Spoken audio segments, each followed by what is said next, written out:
दो ईदें दी गई हैं, एक रमज़ानुल मुबारका के रोज़े मुकम्मल होने के बाद और दूसरे ज़िलहिज्जा की 10वीं को अशरे ज़िलहिज्जा, जिसको हम ईद उल अज़हा कहते हैं और उर्दू में बकरा ईद, ईद कुर्बान के नाम से जानते हैं। ये दो ईदें अल्लाह तबारक व तआला की तरफ से मुसलमानों को दी गई हैं। इन ईदों के दिनों में रोज़ा रखना भी जायज़ नहीं है, खुशियों के दिन। और ये जो अय्याम चल रहे हैं पहली ज़िलहिज्जा से लेकर 10वीं ज़िलहिज्जा तक, इसका जिक्र तो अल्लाह ताला ने कुरान में यूं फरमाया, वल फज्रि व लयालिन अश्र, फजर की कसम और 10 रातों की कसम। और वो 10 रातें कौन सी हैं? पहली ज़िलहिज्जा से लेकर 10वीं ज़िलहिज्जा तक की रात। ये 10 रातें इतनी अजमत वाली हैं कि अल्लाह खुद इनकी कसम फरमा रहा है, अल्लाह इनकी कसम याद फरमा रहा है। और इन अय्याम में जो आमाल किए जाते हैं अल्लाह की बारगाह में मकबूल होते हैं। ये हुर्मत वाले महीनों में से एक महीना है। ज़माने जाहिलियत में भी इन महीनों में जंग व जिदाल नहीं किया जाता था। कोई भी जंग चल भी रही हो तो ये महीने आते तो जंग रोक दी जाती थी, क्योंकि ये हुर्मत वाले महीने। तो ज़िलहिज्जा के महीने में हम और आप अभी अपनी जिंदगी की सांसें ले रहे हैं, लेकिन कुर्बानी के मुतालिक जैसे कि लोगों के दिलो दिमाग में एक कॉन्सेप्ट और फिर फैलाया हुआ एक कॉन्सेप्ट और इस्लामी कॉन्सेप्ट, तीनों में क्या चीजों का फर्क है।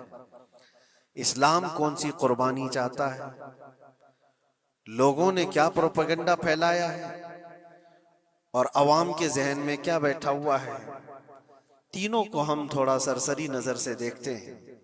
सबसे पहली चीज तो ये है, इस्लाम जिस कुर्बानी की बात कर रहा है, कुरान में अल्लाह फरमाता है, लन यनालल्लाह लुहुमुहा वला दिमाउहा, न तुम्हारा गोश्त न तुम्हारा बहाया हुआ खून अल्लाह तक पहुंचता है, वलाकिन यनालुहु तक़वा मिनकुम, बल्कि उसके पीछे जो तुम्हारा तक़वा है वो अल्लाह तक पहुंचता है। तुम्हारी नीयत देखी जा रही है, तुम्हारा इखलास देखा जा रहा है। इसीलिए कहा गया कोई गोश्त खाने की नीयत से कुर्बानी करता है तो उसकी कुर्बानी होगी ही नहीं। गोश्त की नीयत से अगर किसी ने कुर्बानी किया उसकी कुर्बानी नहीं है। या फिर अगर ज़बह करने के बाद बेचने की नीयत किया गोश्त में से कुछ हिस्सा, वो तिजारत की नीयत किया हुआ है, तब भी उसकी कुर्बानी नहीं है। कुर्बानी सिर्फ वो है जो खालिस अल्लाह की रजा के लिए करे, जो अल्लाह ताला ने हुक्म फरमाया मुझे और अल्लाह करीम के हुक्म पर अमल पैरा होते हुए मैं कुर्बानी कर रहा हूँ, ये इस नीयत के साथ जिसने कुर्बानी किया उसकी कुर्बानी कबूल है। ये इस्लाम चाहता है आपकी कुर्बानी। और लोगों के दिलो दिमाग में जो अक्सर बैठा हुआ है वो ये है कि मौसम आ रहा है, सब कर रहे हैं तो हमको भी करना चाहिए। और कुछ लोग फैशन के तौर पर, कुछ लोग बच्चों की जिद पर कुर्बानी कर गए। ये लोगों के ज़हन दिमाग में बैठा हुआ है। नहीं मेरे अजीजों, जो मालिक निसाब है उस पर कुर्बानी वाजिब है।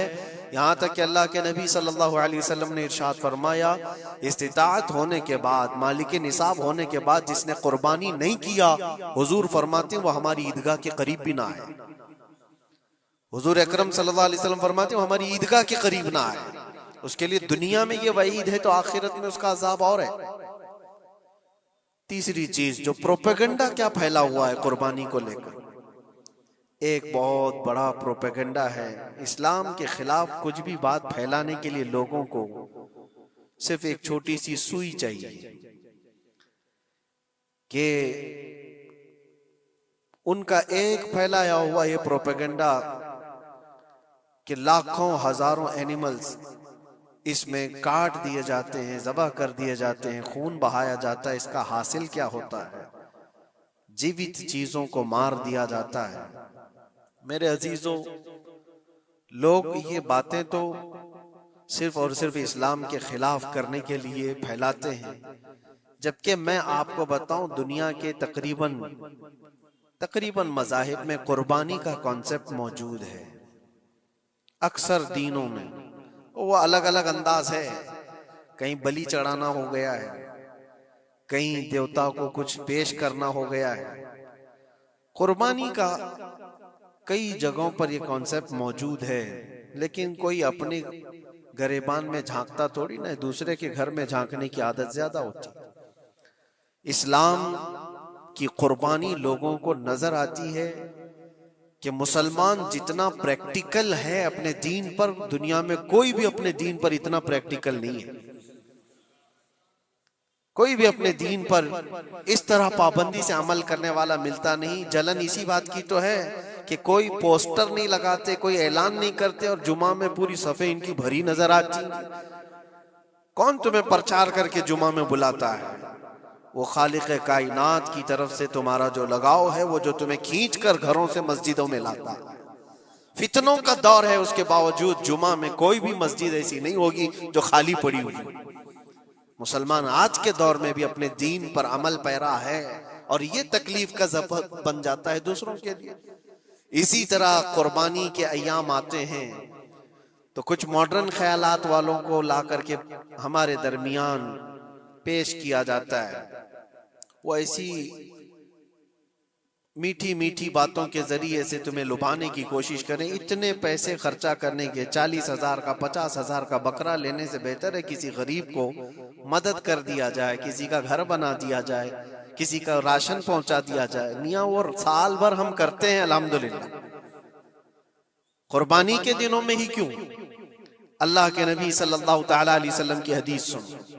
हुजूर पाक सल्लल्लाहु तआला अलैहि वसल्लम फरमाते, कुर्बानी के दिन यानी जिलहिज्जा की 10, 11 और 12, ये 3 दिनों के अंदर हुजूर फरमाते हैं कोई अमल दुनिया में कुर्बानी से ज्यादा अहमियत अल्लाह के नजदीक नहीं रखता।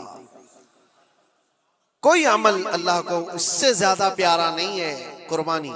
और एक बात मैं आपको बताऊं, लोग हमें जालिम की शक्ल में पेश करते हैं कि काट देते हैं, ज़बा कर देते हैं। हम अपनी मर्जी से अगर काटें, अपनी ख्वाहिश के लिए काटें तो हराम है, और जिसने खुद जान डाला है उसके हुक्म पर काटे तो ये हराम नहीं है, ये उसके हुक्म की फरमाबरदारी है।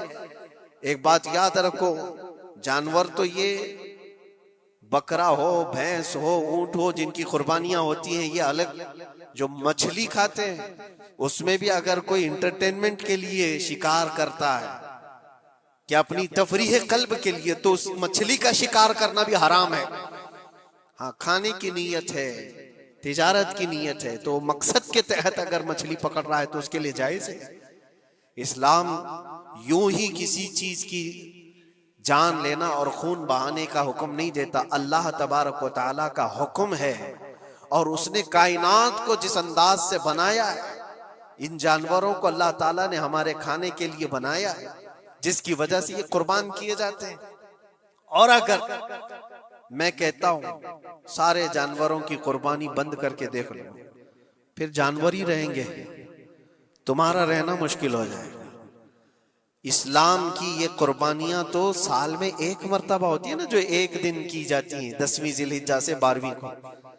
अगर नौजवानों में एक दावत देता हूं, जाओ, आज तो AI का जमाना है, कुछ भी पूछो तो ला करके तुम्हारे सामने रख देगा सारा डेटा। जरा ये भी डेटा निकाल करके देख लो कि साल भर में KFC में कितनी चिकन ज़बा होते पूरी दुनिया भर में पर डे। मैकडोनल्ड सिर्फ चिकन ही नहीं बेचता, गाय का गोश्त भी बेचता है पूरी दुनिया भर में, जिसको यहाँ पर भी बहुत सीने से लगा करके रखे गए हैं। पूरी दुनिया भर में उनका इस्तेकबाल है, क्योंकि अमेरिकन कंपनियां हैं, बाप दादा की कंपनियां हैं, इनको कोई आंख नहीं दिखा सकता। और इंटरनेट के डेटा के हिसाब से पर डे 68,000 गाय तो मैकडोनल्ड ज़बा करता है। पर डे की बात कर रहा हूं, साल भर की नहीं। साल भर इनका डेटा बहुत ज्यादा है, मिलियंस में है, और 1 बिलियन से ज्यादा चिकन वहां पर भी कुर्बान होती हैं जो फ्राइड चिकन खाते हैं। ये तो एक कंपनी की बात कर रहा हूं, ऐसी बहुत सारी कंपनियां हैं। तो कभी किसी ने ये एतराज किया कि ये कंपनियां इतने जानवरों को ज़बा करती? नहीं, बकरीद के दिन सबके सींग नजर आते हैं, जानवरों की मोहब्बत उमड़ उमड़ करके आती है। साल भर जो कुर्बान हो रहे हैं, कभी किसी ने ऑब्जेक्शन नहीं किया कि ये सारे आउटलेट्स बंद क्यों नहीं कर दिए जाते, ये सारी दुकानें क्यों नहीं बंद कर दी जाती जो साल भर ज़बा कर रहे हैं। हाँ, हो सकता है मैकडोनल्ड यहाँ नहीं ज़बा करता गाय को, क्योंकि यहाँ पता है हालात सही नहीं है, लेकिन दूसरी जगह पर जाकर देखें, सब जगह पर बीफ आसानी से उनके यहाँ मिलता है। मैं ये बातें सिर्फ और सिर्फ ये इसलिए कह रहा हूं, फैलाया हुआ प्रोपेगेंडा क्या है, जानवरों से मोहब्बत ये सिखाएंगे हमें। अल्लाह के नबी सल्लल्लाहु ताला अलैहि वसल्लम फरमाते हैं, बनी इसराइल की एक खातून को मैंने जहन्नम में देखा। किस बुनियाद पर? फरमाते हैं वो इबादत गुजार थी, जायदा थी, परहेजगार थी, लेकिन एक बिल्ली पाली हुई थी और उसने कभी इबादत करनी होती तो 2-2 दिन 3-3 दिन तक अपने कमरे में गोशा नशीन हो जाती थी अकेली, और उसने अपनी बिल्ली को एक जगह पर गले से रस्सी लगाकर बांध दी और 3 दिन तक वो अपनी इबादत में रही, मसरूफ रही। और 3 दिन के बाद उसे ख्याल आया तो जाकर देखी बिल्ली मर चुकी थी। हदीस पाक में, सही हदीस है, अल्लाह के नबी सल्लल्लाहु अलैहि वसल्लम फरमाते हैं, सिर्फ इस बुनियाद पर अल्लाह तबारक व तआला वो इबादत करने वाली औरत को जहन्नम में भेज दिया। जो मेरी मखलूक पर रहम नहीं करता वो रहम के काबिल नहीं है। ये सिखाएंगे हमें जानवरों पर रहम करना। हम जिस जानवर को ज़बह करते हैं वो अल्लाह के हुक्म से करते हैं, उसके अलावा किसी भी जानवर को जुल्म करना, अल्लाह के नबी सल्लल्लाहु ताला अलैहि वसल्लम की हदीसों में से ये है कि जानवर पर जुल्म करना जिम्मी पर जुल्म करने से बड़ा है। और जिम्मी क्या है? जिम्मी वो जो मुसलमानों के मुल्क में अमन के साथ रहने के लिए रिक्वेस्ट किया हुआ हो और इस्लामी हुकूमत उसे अमन दी हुई हो। और अल्लाह के नबी सल्लल्लाहु अलैहि वसल्लम फरमाते हैं, मुसलमान पर जुल्म करने से ज्यादा बड़ा जुल्म जिम्मी पर जुल्म करना है, और उससे बड़ा जुल्म जानवर पर जुल्म करना है। ये मेरे आका के फरमान है। नबी अकरम सल्लल्लाहु अलैहि वसल्लम ने फरमाया वो रहमतुल लिल आलमीन है। और एक बड़ी बात मैं आपको बताऊं, जो ये फैलाया जाता है कि जानवरों पर जुल्म जुल्म, सैयदना इमाम गजाली रहमतुल्लाह तआला अलैह की एक बात मैं पढ़ रहा था, हुज्जतुल इस्लाम, जिनकी किताबें पढ़ करके लोग अल्लाह के वली बन गए। इमाम गजाली का नाम सुना है? इतनी किताबें उन्होंने लिखा, तसव्वुफ के इमाम हैं, इल्म कलाम के इमाम हैं, मंतिक के इमाम हैं, फिक़ह व तसव्वुफ के इमाम हैं, बेशुमार उलूम व फनून के दरिया बहाए हैं। उस हुज्जतुल इस्लाम इमाम गजाली रहमतुल्लाह अलैह के इंतकाल के बाद उनके भाई ने उनको ख्वाब में देखा और पूछा, आपके साथ अल्लाह ने क्या मामला फरमाया? इमाम गजाली फरमाते, अल्लाह ने मुझे बख्श दिया, मेरी लिखी हुई किताबें, मेरी इबादतें, हजारों को जो मैंने पढ़ाया वो शागिर्द, ये सारी चीजों की वजह से नहीं, बस एक काम की वजह से। पूछा वो कौन सा काम? कहा एक बार मैं किताब लिख रहा था और सियाही में कलम डुबो करके लिखा जाता था, और सियाही जो बनती थी वो फलों के रस से निकाल करके, और लकड़ी का कलम उसमें डुबो करके लिखा जाता था। तो मैं लिख रहा था कि एक मक्खी आकर सियाही पर बैठ गई। मैं अपना कलम रोक लिया कि हो सकता है वो प्यासी हो, पी कर चली जाए। काफी देर तक वो मक्खी उस सियाही पर बैठी रही, और पी करके जब वो उड़ गई तो फिर मैं अपना कलम चलाता रहा। ये बात तो जिंदगी में आई और गई, मैंने तो इसको छोटा समझा था, लेकिन मेरी मौत के बाद रब तबारक व तआला ने मुझे उठाकर फरमाया, जिसने मेरी छोटी मखलूक पर रहम किया, बस इस नेकी की बुनियाद पर मैं तुझे जन्नत अता करता हूं। एक जानवर पर रहम करने की बुनियाद पर, एक जानवर पर रहम करने की बुनियाद पर। और हदीस पाक में, सही हदीस पाक में ये भी है, एक तवाइफ थी जिसने मरते हुए कुत्ते को बचाया था पानी पिलाकर, और उस बुनियाद पर उसकी बख्शिश हो गई। तवाइफ थी और रहम किया जानवर पर तो उसकी बख्शिश हो गई। मैं इस्लाम की वो चीजें तुम्हें बता रहा हूं जो दुनिया तुम्हारे सामने ये चीजें लाने से आजीज है और कासिर है। यहां तक कि अल्लाह के नबी सल्लल्लाहु ताला अलैहि वसल्लम ने फरमाया, जानवर पर अगर तुमने जुल्म किया है तो जिस तरह से जुल्म करोगे क़यामत के दिन ये अपने सींगों के साथ, अपने खुरों के साथ उठेगा, और उसी तरह से उसका बदला भी दिलाया जाएगा। वो तुम्हें मारेगा क़यामत के दिन और बदला लेगा। ये भी हदीस पाक में है। जानवर पर हमें उसके चेहरे पर मारने का हुक्म नहीं है, उसको उसकी ताकत से ज्यादा बोझ डालने का हुक्म नहीं है। अल्लाह के नबी सल्लल्लाहु ताला अलैहि वसल्लम के पास एक सहाबी आए, ऊंट पालते थे। कहा एक ऊंट बहुत सरकश हो गया है, और जब ऊंट सरकश हो जाता है ना, किसी की खोपड़ी खींच लेता है। हाँ, वो उसी वक्त सर को पकड़ लिया तो आदमी वहीं खत्म हो जाए। वो किसी के काबू में नहीं आ रहा था, हुजूर के पास आए। रसूल पाक सल्लल्लाहु अलैहि वसल्लम ने फरमाया चलो मैं चलता हूँ, देखता हूँ। सहाबा कहते हैं हुजूर जब चलने लगे तो हमें खौफ हुआ, डर हुआ कि ये ऊंट बिदक गया है, सरकश है, कहीं कुछ नुकसान ना पहुंचाए। और तन्हा मेरे मुस्तफा सल्लल्लाहु अलैहि वसल्लम आगे बढ़ते चले गए। सहाबा कहते हैं हमें डर लग रहा था, लेकिन मेरे अजीजों वो रहमतुल लिल आलमीन है, सबकी रहमत बनकर आए। नबी पाक सल्लल्लाहु ताला अलैहि वसल्लम जब करीब गए तो ऊंट कोई सरकशी नहीं किया, कुछ नहीं। हुजूर पाक सल्लल्लाहु ताला अलैहि वसल्लम के चेहरे के पास अपना मुंह करता है और अपनी जुबान को चपड़ चपड़ चपड़ करते हुए अपनी जुबान हिला रहा है। और हुजूर पाक सल्लल्लाहु ताला अलैहि वसल्लम ऐसे सुनते जा रहे हैं जैसे किसी दानिश्वर की बात सुन रहे हैं। फिर नबी पाक सल्लल्लाहु अलैहि वसल्लम ऊंट के मालिक की तरफ मुतवज्जे हुए और कहा यह ऊंट तेरी शिकायत कर रहा है, ये ऊंट तेरी शिकायत कर रहा है। ये सरकश इसलिए हुआ कि तू इसकी ताकत से ज्यादा बोझ इस पर डालता है और खाना इसको कम दिया करता है। क्या ये बात सही है? वो जो बद्दू थे, जो ऊंट के मालिक थे, उन्होंने चेहरा झुका लिया और कहा वादा करता हूं हुजूर पाक सल्लल्लाहु अलैहि वसल्लम से कि उससे ज्यादा, उसकी ताकत से ज्यादा बोझ नहीं डालूंगा और उसका चारा, उसके खाने का इंतजाम रोजाना किया करूंगा। नबी पाक सल्लल्लाहु अलैहि वसल्लम ने उस ऊंट की रस्सी पकड़ी और मालिक को दे दिया। फिर वो ऊंट उसी तरह ताबेदार होकर निकल पड़ा। ये इस्लाम में मेरे आका सल्लल्लाहु ताला अलैहि वसल्लम का अदल तो देखो, उनकी ताकत से ज्यादा का बोझ डालने का हुक्म नहीं है। और दुनिया ये प्रोपेगेंडा फैलाई हुई है कि यहाँ जानवरों को काटा जाता है। जो ज़िबाह करने का हुक्म है वो अल्लाह के हुक्म से। मेरे रब तबारक व तआला ने खुद जान डाली, हमारी जान का भी वही मालिक है, जानवरों के जान का भी वही मालिक है। अगर अल्लाह का हुक्म ना होता तो हमें चूंटी मारने की भी इजाजत नहीं।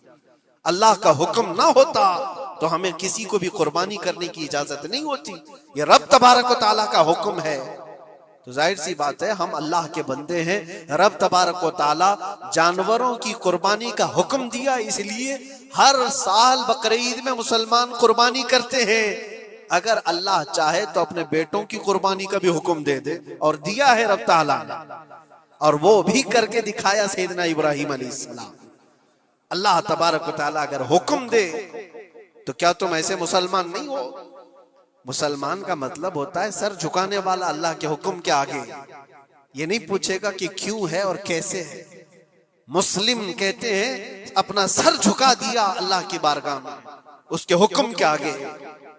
अल्लाह तबारक व तआला हमारी जानों का मालिक है। अगर वो चाहता तो हमारी कुर्बानी का हुक्म देता, हमारे औलाद का। लेकिन रब तबारक व तआला ने ये सुन्नत इब्राहिमी पर पूरी दुनिया को सवाब देने के लिए जानवरों की कुर्बानी का हुक्म अता फरमाया।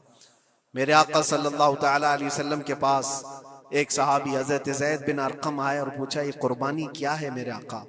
हुजूर अकरम सल्लल्लाहु अलैहि वसल्लम ने फरमाया जिस जानवर की की कुर्बानी करोगे उसके हर बाल के बदले तुम्हें अल्लाह एक नेकी अता फरमाएगा। जितने उसके जिस्म में बाल होंगे हर बाल के बदले अल्लाह तुम्हें एक नेकी अता फरमाएगा। और हुजूर अकरम सल्लल्लाहु ताला अलैहि वसल्लम ने यह भी इरशाद फरमाया कि तुम जानवर का इंतखाब अच्छा करो, इसलिए कि कल बरोज़े क़यामत पुल सिरात पर ये तुम्हारी सवारी बनकर आएगा, जिस पर बैठकर तुम जन्नत में जा रहे होगे। और लोग ये भी पूछते हैं हमने एक बार कुर्बानी की है तो वहां सवारी कौन सी वाली आएगी? ये भी मिलता है रिवायत में। तुमने अपनी जिंदगी में जो सबसे पहले कुर्बानी की है उस पर सवार होगे, लेकिन हर साल की कुर्बानी वाले जानवर भी सवारी बनकर तुम्हारे इर्द गिर्द आएंगे, वो सब होंगे। तुम इंतखाब करो जिस पर सवार होना चाहो। इसीलिए कुर्बानी में ऐब वाले जानवर की कुर्बानी जायज नहीं। लंगड़ा हो, लूला हो, कान कटा हुआ हो, क्यों जायज नहीं है? दुनिया तो ये समझती है कटने वाला जानवर वो होना चाहिए जो रिजेक्टेड हो, जिसको काटा जा रहा है वो दुनिया में काम के लायक ना हो उसको काटना चाहिए। दुनिया का ये कॉन्सेप्ट है, दुनिया का तस्वुर ये है। लेकिन नहीं, अगर कोई अपने इस्तेमाल के लिए काट रहा होता तो मैं कहता हाँ रिजेक्टेड माल काट लो, लेकिन ज़बाह जो हम करते हैं कुर्बानी में वो अपने लिए नहीं, वो रब्बे जुल जलाल के लिए है। इसीलिए बंदा ये देखे मैं अपने रब की हुजूर क्या पेश कर रहा हूं। तुम अगर कोई हदिया तोहफा खरीदने जाते हो अपने किसी इज्जतदार शख्स के लिए, तो इंतखाब सोच समझ करके करते हो कि जिसको मैं देने जा रहा हूं ये कितना वैल्यू वाला होना चाहिए, कितना इज्जत वाला होना चाहिए, और जो रब ताला की बारगाह में पेश कर रहे हो उसका भी आप ख्याल रखो। इसलिए लोग काम चलाने की बातें तो बहुत करते हैं। कुर्बानी के मुतालिक कुछ बातें हैं जो मुझे आज अर्ज करनी थी, इसलिए मैंने आज इस मौजू पर आपसे खिताब किया। बहुत सारे लोग तरह तरह के अफवाहें भी फैलाते हैं। ये तो उन गैर मुस्लिमों के एतराजात का मैंने जवाब दिया। दुनिया भर में हमारे ऊपर इल्जाम कि ये लाखों जानवरों को ऐसी ज़बह कर देते, काट देते हैं। लेकिन मेरे अजीजों, यही वो दुनिया है जो एक तरफ तो जानवरों की हिमायत और मोहब्बत की बात करती है, और दूसरी तरफ इनके बड़े बड़े मल्टीनेशनल कंपनियां जानवरों को बेदरीग ज़बह करते हैं, कत्ल कर रहे हैं, और खाने में भी इस्तेमाल कर रहे हैं। और सिर्फ इतना ही नहीं, सारे जानवरों की खालें, लेदर की बैग, लेदर के जूते, लेदर के बेल्ट, लेदर की टोपियां, लेदर के जैकेट सब बना करके दुनिया पहन रही है, और कीमती चीजों में उसको शुमार किया जाता है। इनसे कोई सवाल नहीं करता कि ये सब चीजें कहां से तुम लाए, ये सब चीजें तुम कहां से लाए? क्या बगैर किसी जानवर के ज़बह किए हुए उसकी खाल का इस्तेमाल करते हो? लेदर का इस्तेमाल तो सारी दुनिया बड़े फख्र से कर रही है, हत्ता कि घरों के इस्तेमाल करने वाले सोफे और कुर्सियों पर तक इस्तेमाल है, अपनी बैठने वाली गाड़ियों में कार की सीट पर तक इस्तेमाल है। तुम्हारे पहनने वाले जूते, तुम्हारे पहनने वाले बेल्ट, तुम्हारे पहनने वाले जैकेट, सब जगह तुम्हारा इस्तेमाल है। और सिर्फ मैं ये नहीं कह रहा कि दुनिया में सिर्फ मुसलमान इस्तेमाल करते हैं, सारी दुनिया लेदर का इस्तेमाल करती है। ये लेदर कहां से आता है? तो ये दुगलापन, ये जो डबल रोल है, डबल स्टैंड, एक तरफ हिमायत की बात करना और दूसरी तरफ बेदरेग ज़बह भी करना, ये सब चीजें दुनिया को बेवकूफ बनाना और इस्लाम के खिलाफ एक प्रोपेगेंडा फैलाना। लेकिन ऐ मुसलमान, ज़हन और दिमाग में किसी ऐसे मॉडर्न कल्चर के ऐसा कोई फरेफ्ता हो, उसकी बातों में आकर तुम ये सोचो कि नहीं इतने पैसे मैं कुर्बानी के बजाय सदका कर दूं, किसी गरीब को दे दूं, नाजायज है। तुम्हारे ऊपर से कुर्बानी का वजूब खत्म नहीं होगा, वो उसी तरह से बाकी रहेगा और गुनहगार भी रहोगे। अल्लाह करीम से ज्यादा तुम रहम करने वाले नहीं हो, अल्लाह अरहमुर राहिमीन है। अल्लाह अरहमुर राहिमीन है। जब वो हुक्म अता फरमा रहा है तो क्या तुम्हारे दिल में उससे भी ज्यादा रहम है? तो कुर्बानी के दिनों में सिर्फ कुर्बानी ही होगी। अब कुछ जो चीजें ऐसी हैं फैलाई गई, देखें एक बात मैं आपको बताऊं, अल्लाह के नबी सल्लल्लाहु ताला अलैहि वसल्लम रहमतुल लिल आलमीन है, सबका मानना अकीदा है। वो रहमतुल लिल आलमीन रसूल सल्लल्लाहु अलैहि वसल्लम ने खुद अपने हाथों से कुर्बानी फरमाई, और एक दो नहीं 100 ऊंट आए थे, जिसमें से 63 ऊंटों को मेरे आका सल्लल्लाहु अलैहि वसल्लम ने नहर फरमाया। 63 ऊंटों को खुद हुजूर ने ज़बह फरमाया, और उसके बाद हजरत अली मुर्तदा शेर खुदा रदी अल्लाह ताला अन्हु को दिया, बाकी के ऊंटों को तुम ज़बह करो। नबी पाक सल्लल्लाहु ताला अलैहि वसल्लम ने ये जो 100 ऊंटों को ज़बह फरमाया था, ये अपने हज के मौके पर।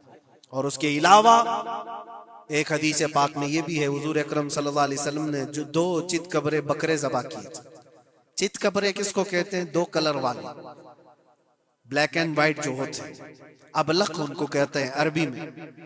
2 मेंढे ज़बह फरमाए, एक नबी पाक सल्लल्लाहु ताला अलैहि वसल्लम ने अपनी जानिब से कुर्बान फरमाया, और दूसरा पूरी उम्मत की तरफ से कुर्बान फरमाया। ये रसूल पाक सल्लल्लाहु ताला अलैहि वसल्लम के, इसीलिए तो मैं अर्ज करता हूँ मेरे अजीजों, हमारे इमाम ने सच कहा, जो न भूला हम गरीबों को रजा, याद उसकी अपनी आदत कीजिए। कुर्बानी साल में 1 मर्तबा हो रही है, रसूल पाक सल्लल्लाहु ताला अलैहि वसल्लम कुर्बान कर देते अपने नाम से, वो तो किया ही, लेकिन कयामत तक आने वाली अपनी उम्मत की तरफ से भी खुद अपने हाथ से कुर्बानी फरमाए। आज उम्मत ये पूछती है मेरे अजीजों, कुर्बानी के लिए 1400 साल पहले तुम्हारे रसूल ने तुम्हारी जानिब से कुर्बानी की, और अल्लाह ने जिसको इस्तिताअत दी, जिसको ताकत दी, मैं ये चाहता हूं कि तुम्हारे ऊपर जो कुर्बानी वाजिब है अपनी कुर्बानी करो, साथ में एक और कुर्बानी मेरे मुस्तफा की तरफ से करो, हुजूर अकरम सल्लल्लाहु अलैहि वसल्लम की तरफ, जबकि उनके एहसान का बदला पूरी उम्मत नहीं अदा कर सकती, लेकिन हम हदिये तशक्कुर के तौर पर अपनी तरफ से पेश कर सकते हैं। और कुछ लोगों ने ये समझ रखा है, एक बकरा लेकर के आते हैं पूरे घर वालों की तरफ से कुर्बानी, एक बकरा पूरे घर वालों की तरफ से कुर्बानी। मेरे अजीजों, बकरा एक आदमी की तरफ से ही कुर्बान होगा जो माली के निसाब है। घर में अगर 4 लोग माली के निसाब है तो चारों पर कुर्बानी है, शोहर पर भी, बीवी पर भी, बेटे पर भी, जो जो माली के निसाब है। माली के निसाब का मतलब क्या है आप जानते हैं? जिसके पास 52.5 तोला चांदी या 7.5 तोला सोना या उसके बराबर की कीमत हो, दोनों में से किसी एक के बराबर की कीमत हो।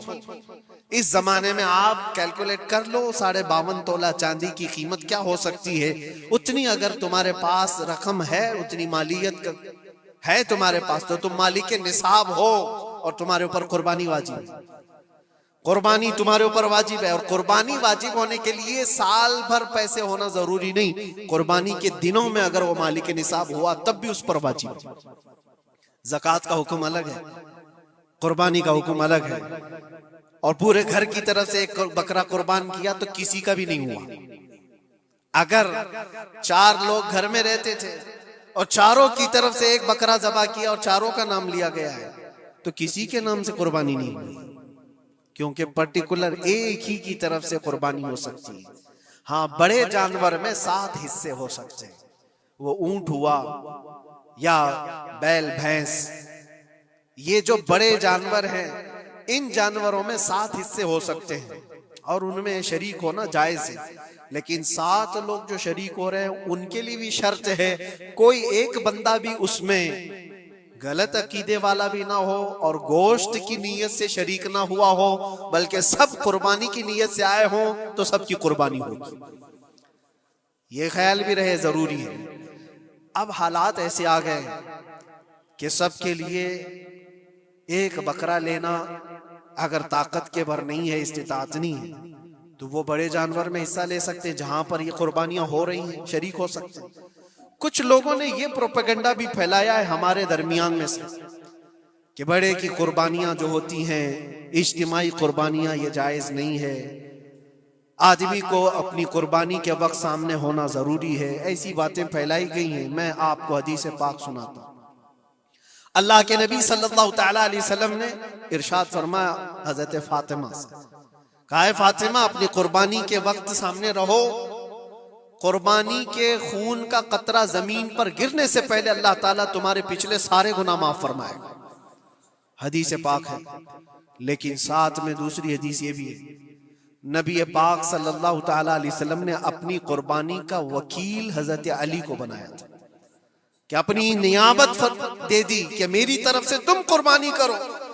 इस तरह से जो मुसलमान इस्तिताअत नहीं रखता खुद करने की, वो अपनी जानिब से किसी दूसरे को वकील बना सकता है, शरअन जायज है। किसी को भी वकालत दी जा सकती, नियाबत दी जा सकती है, मेरे तरफ से तुम कुर्बानी करो।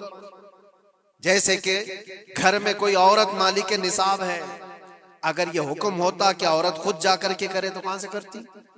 औरत किसी को वकील बना सकती है, अपने शोहर को कह दी या किसी को दे दिया पैसे कि मेरी जानिब से तुम कुर्बानी करो, ये जायज है बिल्कुल। जिन लोगों ने ये प्रोपेगेंडा फैलाया है हमारे दरमियान में कि कुर्बानियां नहीं होती, वो जाहिल लोग हैं, पढ़े लिखे लोग नहीं। शरई मसाइल को जाने बगैर इस तरह की बातें अवामुल नास में, अवामुल मुस्लिमीन में फैलाना ये गुनाह है।